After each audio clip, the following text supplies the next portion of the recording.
ലുലു ഗ്രൂപ്പിലെ ഷെയർസ് ഇനി പബ്ലിക്കലി മേടിക്കാൻ കഴിയും. നിങ്ങളെല്ലാം അറിഞ്ഞു കാണുമല്ലോ.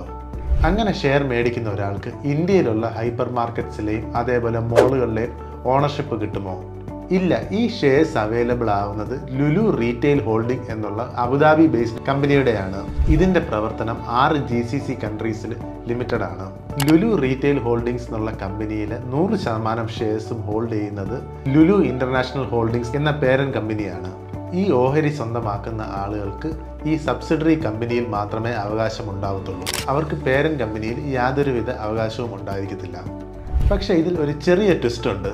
അതായത് ഈ 15,000 കോടി രൂപയോളം സമാഹരിക്കുന്നത് OFS മോഡലിലാണ്. ഈ റീറ്റെയിൽ ഹോൾഡിംഗ് കമ്പനിക്ക് ഈ സമാഹരിക്കുന്നതിൽ നിന്ന് 1 രൂപ പോലും കിട്ടത്തില്ല.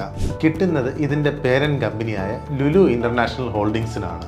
ഈ 15,000 കോടി രൂപ അവരുടെ പേരന്റ് കമ്പനി അവരുടെ ഗ്ലോബൽ ബിസിനസ് ഡെവലപ്പ് ചെയ്യാനായിട്ടായിരിക്കും ഉപയോഗിക്കുന്നത്.